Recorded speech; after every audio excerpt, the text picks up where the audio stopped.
तो चलिए दोस्तों, जितने भी छात्र एग्जाम देने वाले हैं बिहार बोर्ड से, मैथ विज्ञान के बाद अब सामाजिक विज्ञान की बारी है दोस्तों। यहाँ पे 80 में 80 लाने का, ठीक है। तो वीडियो को अंत तक जरूर देखिएगा। जितने भी छात्र बिहार बोर्ड से मैट्रिक का एग्जाम देने वाले हैं, यहाँ पे सोशल विज्ञान का, सोशल साइंस का दोस्तों, सामाजिक विज्ञान का, ठीक है। तो चलिए हम लोग एक एक प्रश्न यहाँ पे देखते हैं। टोटल आप लोग को 80 ऑब्जेक्टिव रहेंगे, जिसमें से सिर्फ और सिर्फ आपको चुन चुन के 40 का जवाब देना है, जैसे आप लोगों ने साइंस में दिया, ठीक है। उसी तरीके से 24 आपको लघु उत्तर रहेंगे, जिसमें से 12 का जवाब देना होगा। 8 आपको दीर्घ उत्तर रहेंगे, जिसमें से 4 का सिर्फ और सिर्फ जवाब देना होगा। टोटल पूर्णांक इसमें भी 80 रहेंगे, ठीक है। और समय दिए जाएंगे 2 घंटे 45 मिनट का। 80 में से 100 में से 80 का रहेगा यहाँ पे, और 20 नंबर का आप लोगों का प्रैक्टिकल होता है, ठीक है। तो चलिए हम लोग यहाँ पे एक एक प्रश्न देखते हैं। जितने भी छात्र एग्जाम देने वाले हैं बिहार बोर्ड से, यहाँ पे मैट्रिक का, सामाजिक विज्ञान का दोस्तों, मैथमेटिक्स, और आप लोगों को विज्ञान के बाद यहाँ पे सोशल साइंस की अब बारी है, ठीक है। इसमें भी आप लोगों को 80 में 80 लाना है। तो चलिए एक एक प्रश्न देखते हैं। वीडियो को सभी छात्र लाइक कर लीजिएगा, साथ में चैनल को सब्सक्राइब करके बेल आइकन को प्रेस कर देना, ताकि इसी तरीके से नए वीडियो लेकर आएंगे, नोटिफिकेशन दोस्तों आपको मिल जाया करेगा, ठीक है ना, हर एक सब्जेक्ट का। तो चलिए हम लोग एक एक प्रश्न यहाँ पे देखते हैं, बहुत ही सिंपल तरीके से। जितने भी प्रश्न आप सभी के एग्जाम में हूबहू देखने को मिलेंगे, वही हम लोग यहाँ पे प्रश्न करने वाले हैं, ठीक है। तो अंत तक सभी देखना, काफी इंपॉर्टेंट प्रश्न यहाँ पे बताने वाला हूँ, ठीक है। वीडियो के डिस्क्रिप्शन में लिंक है वेबसाइट का, जाके तैयारी कर सकते हो। लाखों छात्र वहां से पढ़ रहे हैं। तो चलिए हम लोग एक एक प्रश्न देखते हैं। यहाँ पे सबसे पहले हम लोग क्या करेंगे दोस्तों, यहाँ पे बहुविकल्पीय प्रश्न पढ़ेंगे, ठीक है, जिसमें से 4 ऑप्शन दिए जाएंगे। एक ऑप्शन आपका सही होगा। OMR पे आप लोग को इस तरीके से रंगना होता है, ठीक है। 4 ऑप्शन दिए जाते हैं, जिसमें से एक सही होगा, उसी को रंगना पड़ेगा। चलिए पहला प्रश्न देखते हैं, अंत तक सभी देखना। कहा गया कि यूरोपवासियों के लिए किस देश का साहित्य एवं ज्ञान विज्ञान प्रेरणा का स्रोत रहा है। देखिए, यूरोपवासियों के लिए कहा गया है ना, किस देश का साहित्य एवं ज्ञान जो विज्ञान प्रेरणा का स्रोत रहा है। जर्मनी, यूनान, तुर्की, इंग्लैंड। सही उत्तर हो जाएगा यूनान का। किसका? यूनान का। ऑप्शन नंबर बी हो जाएगा यहाँ पे ख। सेकेंड नंबर प्रश्न देखते हैं, थोड़ा सा फास्ट करते हैं, समय कम है, ज़्यादा से ज़्यादा आप लोग प्रैक्टिस सेट करो, ठीक है। जितना प्रैक्टिस करोगे उतना आप लोगों के लिए बेहतर होगा। अगला है कि इटली एवं जर्मनी वर्तमान में किस महादेश के अंतर्गत आते हैं। देखिए, इटली एवं जर्मनी जो है, ये जितने भी देश हैं ना, ये सारे आपको यूरोप देश में आते हैं, यूरोप महादेश में, ठीक है। यूरोप महादेश में जैसे एशिया में कौन कौन आते हैं, यहाँ पे चीन हो गया, भारत हो गया, नेपाल हो गया, भूटान हो गया, पाकिस्तान हो गया, ये सारे आपका एशिया में आता है, ठीक है। और ये इटली, जर्मनी, ये सारे आपको, इंग्लैंड, ये सारे यूरोप में आता है। ऑप्शन नंबर यहाँ पे 2 का सी हो जाएगा। 3 नंबर है, बहुत ही शानदार है कि रूस में जार का अर्थ क्या होता है। देखिए, रूस में अगर जार का अर्थ होता है, ये सही उत्तर हो जाएगा। यहाँ पे रूस का सम्राट होता है, क्या होता है, रूस का सम्राट। ऑप्शन नंबर यहाँ पे डी के साथ चलना है, 3 का घ हो जाएगा। चलिए फोर्थ नंबर देखते हैं। कहा गया कि हिंद चीन में, देखो क्या कहा गया है कि हिंद चीन क्षेत्र में कौन कौन से देश आते हैं, या फिर हिंद चीन क्षेत्र में आने वाले देश का नाम क्या है। तो सही उत्तर हो जाएगा यहाँ पे दोस्तों कंबोडिया, वियतनाम और लाओस। क्या हो जाएगा, कंबोडिया, वियतनाम और लाओस। थाईलैंड तो होगा नहीं। ऑप्शन नंबर यहाँ पे चीन भी नहीं होगा, ठीक है ना, और हिंद चीन भी यहाँ भी नहीं होगा। ऑप्शन नंबर कंबोडिया, वियतनाम और लाओस, ये 3 देश आते थे। तो ऑप्शन नंबर 4 का क्या हो जाएगा यहाँ पे सी, ग। नेक्स्ट प्रश्न देखते हैं 5 नंबर। कहा गया है कि वल्लभ भाई पटेल को सरदार की उपाधि किस किसान आंदोलन के दौरान दी गई थी। तो हम लोग को पता होगा दोस्तों कि वल्लभ भाई पटेल को सरदार की उपाधि जो दी गई थी, वो बारदोली सत्याग्रह के दौरान दी गई थी। बारदोली आंदोलन, बारदोली किसान आंदोलन के दौरान, ठीक है। तो 5 का सही उत्तर इस ए के साथ चलेंगे। 6 देखते हैं कि जनसंख्या घनत्व सबसे अधिक कहाँ होता है। तो हम लोग जानते होंगे जनसंख्या का घनत्व जो सबसे अधिक होगा वो महानगर में होगा, जैसे मुंबई में, दिल्ली में, कोलकाता में, बेंगलोर में, चेन्नई में। ये सारे जितने भी शहर है दोस्तों, उसमें वो सारे महानगर है, और उसमें जनसंख्या घनत्व काफ़ी अधिक होते हैं। चलिए 7 नंबर देखते हैं कि भारत के लिए पहला फैक्ट्री एक्ट किस वर्ष पारित हुआ था। देखिए, भारत के लिए पहला फैक्ट्री वर्ष की अगर बात करेंगे हम लोग, तो 1881 ईस्वी में हुआ था। ऑप्शन नंबर अंग्रेज के शासनकाल में ही, ऑप्शन नंबर सी।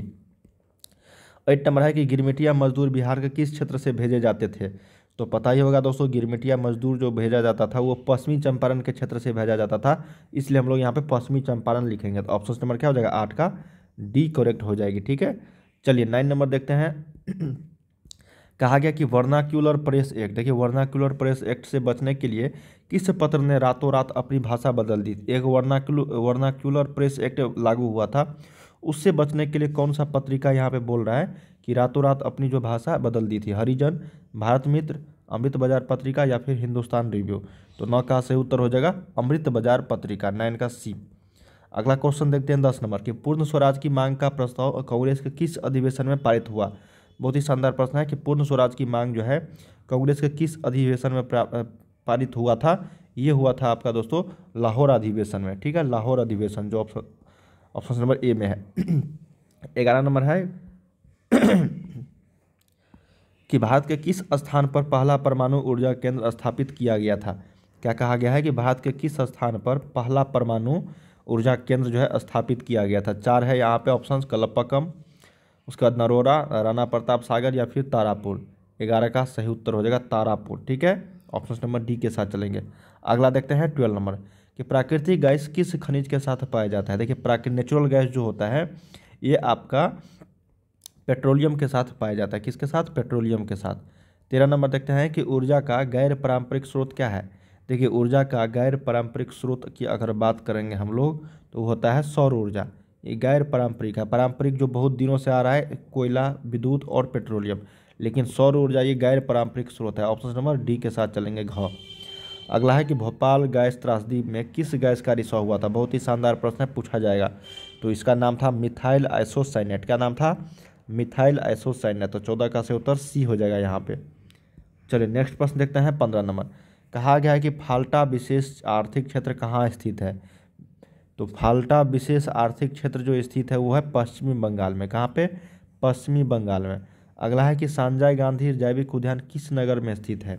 तो ये पटना का चिड़ियाघर का नाम है संजय गांधी जैविक उद्यान। तो इसका सही उत्तर हो जाएगा ऑप्शन नंबर डी हो जाएगा यहाँ पे, पटना। अगला यहाँ पे कि मंदार हिल किस जिला में स्थित है? बिहार के। तो मंदार हिल जो है ये बांका जिला में स्थित है। कहाँ पे?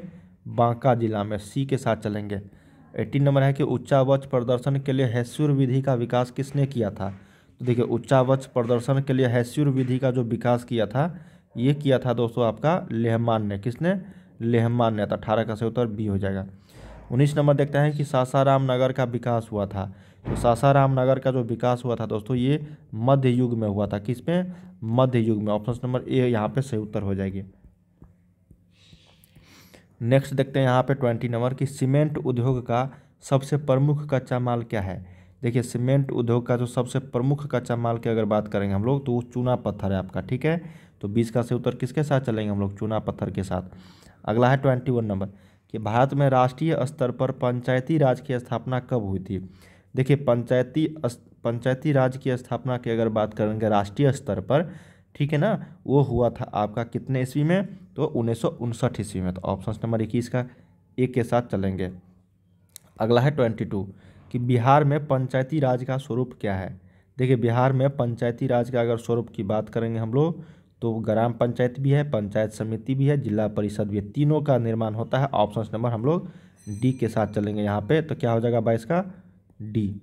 तो इस देखते हैं कि इंडिका पुस्तक के लेखक कौन है? काफ़ी शानदार प्रश्न है। इंडिका पुस्तक के लेखक थे मेघास्थनीज। कौन थे? मेघास्थनीज। ऑप्शन नंबर तो इसका क्या हो जाएगा यहाँ पे? ए हो जाएगा, मेघास्थनीज। चलिए अगला प्रश्न देखते हैं 24 नंबर। कहा गया है कि भारत में सर्वप्रथम नगर निगम की स्थापना की गई थी कहाँ पे?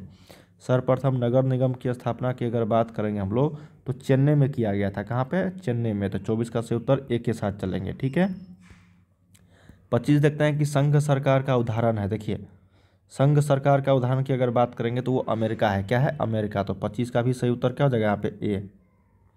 अगला देखते हैं 26 नंबर। ये तो काफ़ी शानदार प्रश्न है कि चिपकू आंदोलन का प्रारंभ किस राज्य से हुआ था? तो हम लोग को पता ही होगा कि चिपकू आंदोलन जो है पेड़ को बचाने के लिए किया गया था। वहाँ पे महिला लोग जो है चिपक जाते थे लोग, ठीक है, जितने भी लोग थे उस गांव के, पेड़ों से कि न काटे उस पेड़ को। तो वो उत्तराखंड से स्टार्ट हुआ था। कहाँ से? उत्तराखंड से। चलिए अगला देखते हैं कि नर्मदा बचाओ आंदोलन संबंधित है किससे?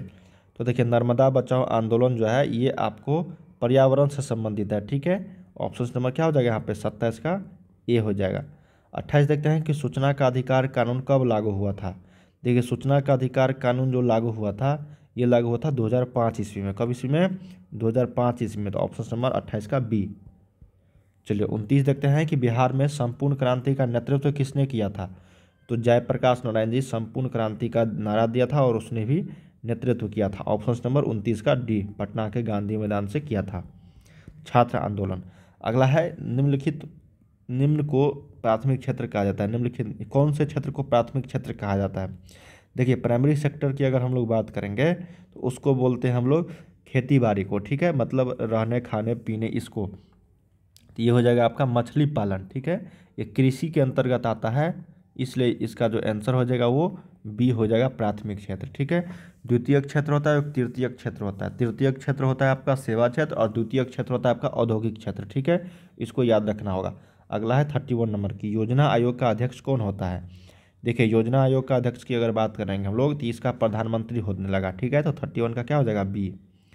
अगला है यहाँ पे कि भारत में वित्तीय वर्ष जो होता है, बहुत ही शानदार प्रश्न है, ये होता है 1 अप्रैल से लेकर 31 मार्च तक। क्या होता है, 1 अप्रैल से लेकर 31 मार्च तक। 32 का सही उत्तर ए के साथ चलेंगे हम लोग। 33 देखते हैं कि दादा भाई नौरोजी ने सर्वप्रथम राष्ट्रीय आय का अनुमान कब लगाया था। बहुत ही शानदार प्रश्न है। कहा गया है कि दादा भाई नौरोजी ने सर्वप्रथम राष्ट्रीय आय का अनुमान लगाया था 1868, 1968, 1877 या फिर 1998। 1998 तो होगा नहीं। इस 4 ऑप्शंस में से 3 ऑप्शंस में से आपको ये बताना है, तो सही उत्तर यहाँ पे हो जाएगा 1868। ठीक है, सही उत्तर क्या हो जाएगा यहाँ पे 33 का ए। अगला है यहाँ पे 34 की मुद्रा के कार्य क्या होते हैं। देखिए मुद्रा के कार्य यहाँ पे पूछा गया है, तो मुद्रा के कार्य आप लोग को बताना है 34 में। तो सही उत्तर हो जाएगा यहाँ पे मापन, संचय और भुगतान, तीनों होता है, तो इसलिए इनमें से सभी हो जाएगा 34 का डी। 35 देखते हैं कि भारत की वित्तीय राजधानी किस शहर को कहा गया है। तो मुंबई को कहा गया है भारत की वित्तीय राजधानी। ठीक है, अगला है कि कौन बीमारू राज्य नहीं है। बीमारू राज्य आपका बिहार है, ये बीमारू है, ये भी बीमारू है और ये भी बीमारू है, लेकिन धीरे धीरे ये हटने लगा है। ऑप्शन नंबर क्या हो जाएगा यहाँ पे कर्नाटक। कर्नाटक जो है ये आपका बीमारू राज्य के अंतर्गत नहीं आता है। अगला है 37 नंबर, इनमें से कौन बहुराष्ट्रीय कंपनी नहीं है। Santosh, Ford Motor, Samsung, Coca Cola, ये सारे बहुराष्ट्रीय कंपनी के अंतर्गत आते हैं, लेकिन संतोष जो है ये एक राष्ट्रीय कंपनी है जो देश के अंतर्गत ही होता है। अगला है 38, भारत में उपभोक्ता संरक्षण अधिनियम की घोषणा कब हुई। तो 38 का सही उत्तर हो जाएगा 1986 में भारत में उपभोक्ता संरक्षण अधिनियम। बहुत ही शानदार प्रश्न है, 38 का ए। 39 देखते हैं, कहा गया है आपका कि महासागर के तली पर होने वाले कंपन को किस नाम से जाना जाता है। तो देखिए महासागर के तली पर अगर भूकंप आता है तो उसको हम लोग सुनामी के नाम से जानते हैं। 39 का सी। अगला है कि मलबे के नीचे दबे हुए लोगों का पता लगाने के लिए किस यंत्र की मदद ली जाती है। बहुत ही शानदार प्रश्न है। तो उसके लिए लिया जाता है इंफ्रारेड कैमरा। किसके लिए, जो मलबे के नीचे दबे हुए लोगों का पता लगाता है उसके लिए इंफ्रारेड कैमरा का उपयोग किया जाता है। 40 का सही उत्तर बी। तो चलिए हम लोग दोस्तों यहाँ पे ऑब्जेक्टिव किए हैं, अब हम लोग यहाँ पे सब्जेक्टिव कर रहे हैं। ठीक है, उसको सब्जेक्टिव देख लेते हैं। यहाँ पे इतिहास से बात करेंगे तो गैरीबाल्डी के कार्यों की चर्चा करें। रूसीकरण की नीति क्रांति हेतु कहाँ तक उत्तरदायी थी। रासायनिक हथियार एवं एजेंट ऑरेंज का वर्णन करें। बिहार के चंपारण आंदोलन पर एक टिप्पणी लिखे। विश्व बाजार के लाभ एवं हानि पर एक संक्षिप्त टिप्पणी लिखे। ये सारे इतिहास के क्वेश्चंस थे। यहाँ पे भूगोल के हैं कि कोयले के विभिन्न प्रकारों के नाम लिखे। एंथ्रासाइट, बिटुमिनस, लिग्नाइट, ये सारे। भारतीय कृषि की 5 प्रमुख विशेषताओं के नाम लिखिए। सार्वजनिक एवं निजी उद्योग में क्या अंतर होते हैं ये भी आप लोग को बताना है। ठीक है, निजी उद्योग मतलब जो खुद का पैसा लगाए हुए थे वो होता है, और सार्वजनिक आप लोग को पता ही होगा कि सभी लोग उसमें काम करते हैं। अगला है कि भारत की निर्यात एवं आयात की जाने वाली वस्तुओं का उल्लेख करें। क्या क्या निर्यात करते हैं, क्या क्या आयात करते हैं। बिहार में धान की फसल के लिए उपयुक्त भौगोलिक दशाओं का उल्लेख करना है। अब देखिए राजनीति विज्ञान में लैंगिक असमानता क्या है। ग्राम रक्षा दल से आप क्या समझते हैं, वंशवाद से आप क्या समझते हैं, ये सारे राजनीति विज्ञान का। अब देखो यहाँ पे अर्थशास्त्र का, अर्थव्यवस्था किसे कहते हैं, बचत क्या है, विश्व व्यापार संगठन क्या है। आपदा प्रबंधन में बाढ़ की स्थिति में अपनाए जाने वाले आकस्मिक प्रबंधन का संक्षेप में वर्णन करें।